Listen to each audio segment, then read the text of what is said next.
bahwa mereka dengan pasti mustahil sebagai keturunan baginda Nabi besar Muhammad sallallahu alaihi wasallam.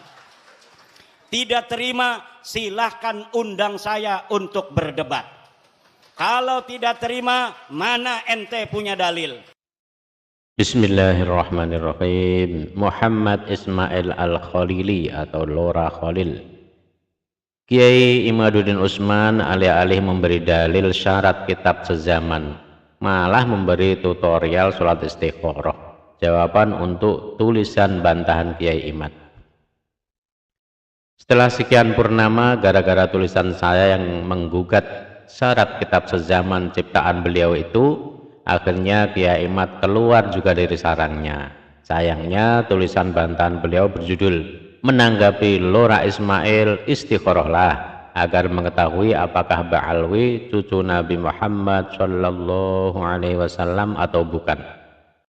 Malah semakin membuktikan bahwa syarat kitab sezaman yang ia gembar-gemborkan itu hanya dibangun di atas sebuah asumsi dan ilusi belaka.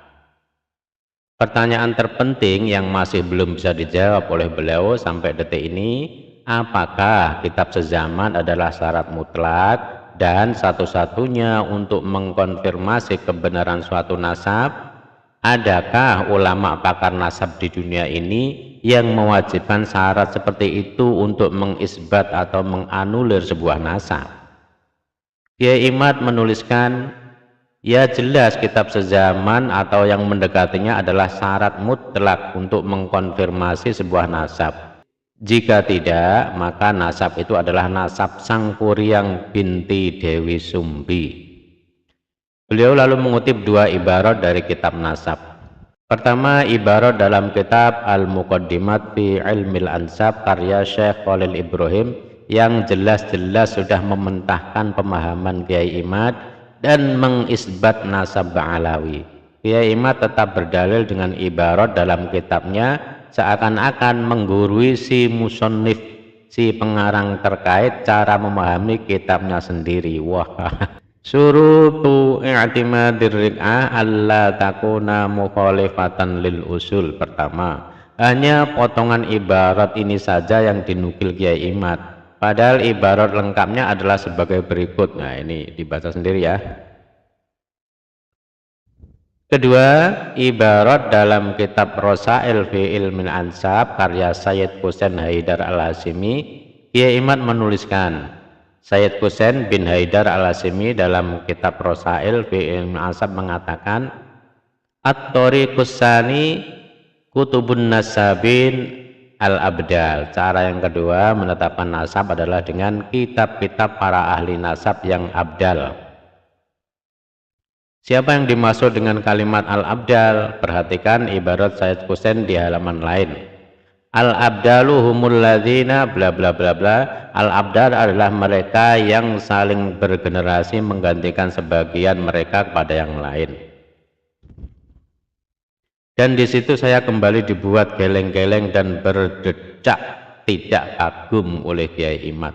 Kok bisa kiai sekelas anggota LBM PBNU pemahaman ibaratnya cuma sekelas itu? Coba jenengan perhatikan dalam dua kitab di atas, baik Syekh Khalil Ibrahim dan Sayyid Husain Haidar sama sekali tidak mengatakan bahwa kitab nasab plus syarat sezaman ciptaan Kiai Imad adalah syarat mutlak dan satu-satunya yang mengisbat suatu nasab. Dalam kitab-kitab itu hanya dijelaskan bahwa kitab nasab adalah salah satu cara atau turuk dalam mengkonfirmasi sebuah nasab. Catat ya, turuk. Nah, ini bukan syurut. Jadi turuk bukan syurut. Jadi andaikan satu cara itu tidak bisa digunakan, masih ada banyak cara isbat lain yang para ulama pakar nasab sebutkan, termasuk asyuhrah wal istifadah, syahadah, pengakuan suatu kabilah dan cara-cara lainnya. Jadi dari sini kita bisa memahami kekeliruan memahami turukun sebagai syurutun, mutlak dan satu-satunya, itu yang membuat Kiai Imad selama ini mempunyai kesimpulan yang jauh berbeda bahkan dari para penulis kitab yang beliau jadikan rujukan sendiri. Ada 5 cara isbat nasab yang disebutkan oleh Sayyid Husain Haidar Al-Hashimi, penulis kitab Rosail fi Ilmil Ansab, yang dijadikan hujjah oleh Kiai Imad terkait syarat kitab sezaman tersebut. Pertama, istifadhah an-nasab wa syuhratuhu. Terus kedua, kutubun nasabin al-abdal, terus sampai kelima. Di antara 5 itu sama sekali tidak ada cara bangun malam untuk sholat istikharah seperti yang diperintahkan oleh Kiai Imad. Ini bahas nasab, bukan cari jodoh. Uniknya di bab yang sama, Sayyid Husain Haidar juga membahas cara isbat nasab via DNA yang selama ini juga digembur-gemburkan Kiai Imad untuk menganulir nasab Ba'alawi. Beliau menuliskan, cara yang diakui oleh ahli biologi, para ahli biologi menambahkan tes DNA sebagai cara untuk mengkonfirmasi sebuah nasab dan diikuti oleh para ahli nasab. Akan tetapi cara ini secara pasti tanpa ada khilaf hanya bisa mengkonfirmasi bahwa seseorang bernasab kepada ayahnya atau kakek-kakek terdekatnya.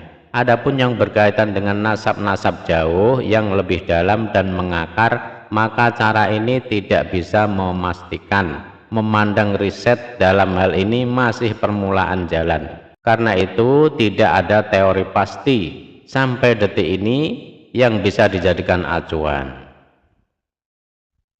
Tentunya bagian ini tak akan pernah Kiai Imad bacakan ke publik sampai kapanpun, karena selama ini tes DNA adalah syarat andalan beliau untuk menganulir nasab Ba'alawi selain sumber kitab sezaman. Syarat kitab sezaman memang sepenting itu bagi tesis Kiai Imad. Kalian yang pernah membaca tesis beliau, baik yang bahasa Indonesia atau bahasa Arab, pasti akan tahu bahwa hampir 80% isi tesis beliau hanya terpaku pada pembahasan ini. Jadi jika syarat ini rungkat karena jelas tak ada dalil dan dasarnya, maka runtuhlah semua argumen-argumen yang beliau bangun selama ini. Sementara ini saya menyimpulkan bahwa syarat itu sama sekali tidak ada dalam kitab nasab manapun.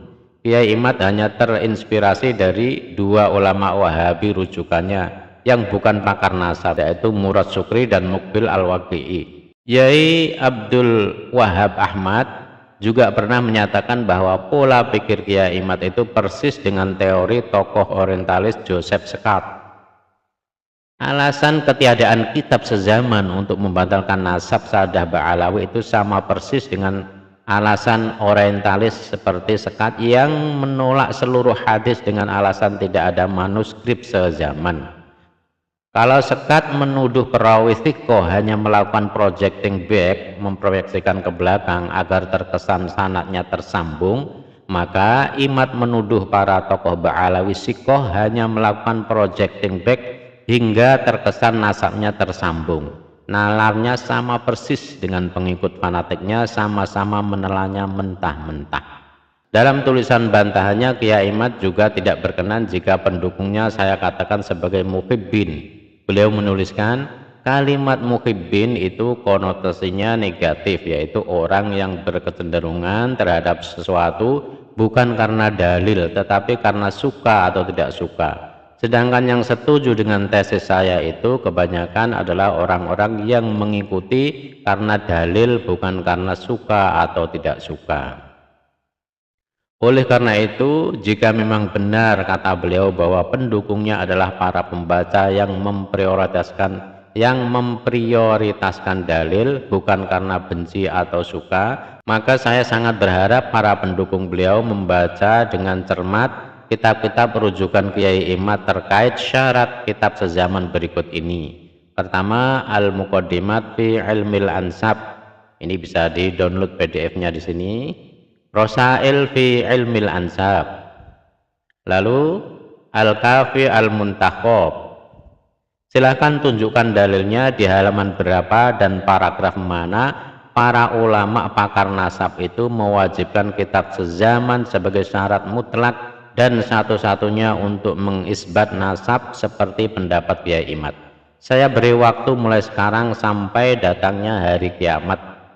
Minas sa'ah ila an taqumas sa'ah. Ya Allah ya Rabbi. Di akhir tulisannya Kiai Imad berpesan kepada saya, terakhir, jika memang benar yang berkomunikasi itu Syekh Khalil Ibrahim, Lora Ismail bisa mengusulkan kepada RA agar Syekh Khalil Ibrahim, Syekh Ibrahim bin Mansur, dan Syekh Mahdi Rojai agar menjadi wakil RA dalam berdiskusi dengan saya tentang batalnya nasab Alawi. Saya katakan, dan tolong sampaikan nasihat saya ini kepada beliau. Begini Kiai, Anda jenengan memang benar-benar alim allamah yang terbukti dan diakui kredibilitasnya dalam ilmu nasab, maka sesama orang Indonesia saya mungkin akan bangga ketika jenengan dengan gagahnya menyatakan siap berdebat dengan 3 ulama pakar nasab internasional tersebut. Saya tentu akan dengan senang hati merekomendasikan nama jenengan untuk maju ke ring diskusi nasab tingkat internasional. Tapi masalahnya jenengan tidak seperti itu.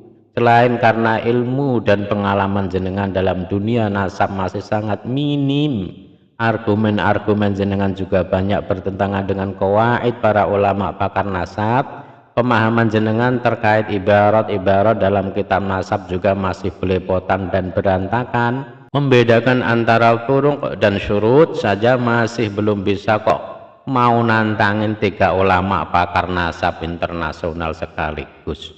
Bagi saya jenengan tak ubahnya klub sepak bola Tarkam yang merasakan euforia sesaat karena baru saja menang turnamen Agustusan, lantas kemudian dengan PD-nya menantang tanding klub-klub juara Liga Champions seperti Liverpool, Manchester City. Jadi tolong ngaca dikit lah. Saya nggak mau jenengan nantinya malah buat malu nama Kiai Indonesia di kancah nasab internasional. Ada satu pepatah Arab yang mengatakan, "Qif 'inda haddak wa illa takun biddak." Jangan melebihi batas dirimu. Jika tidak, engkau akan menjadi bumerang bagi dirimu sendiri. Sehat-sehat selalu Kiai Imad, selamat bereforia dan bersenang-senang sejenak.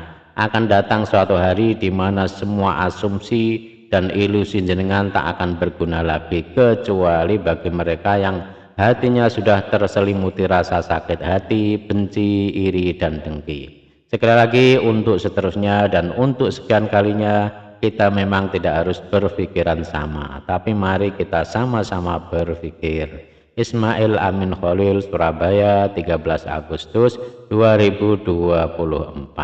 Menanggapi Lora Ismail, istikharahlah agar mengetahui apakah Ba'alawi cucu Nabi Muhammad Sallallahu Alaihi Wasallam atau bukan. Alhamdulillah. Assalamualaikum warahmatullahi wabarakatuh.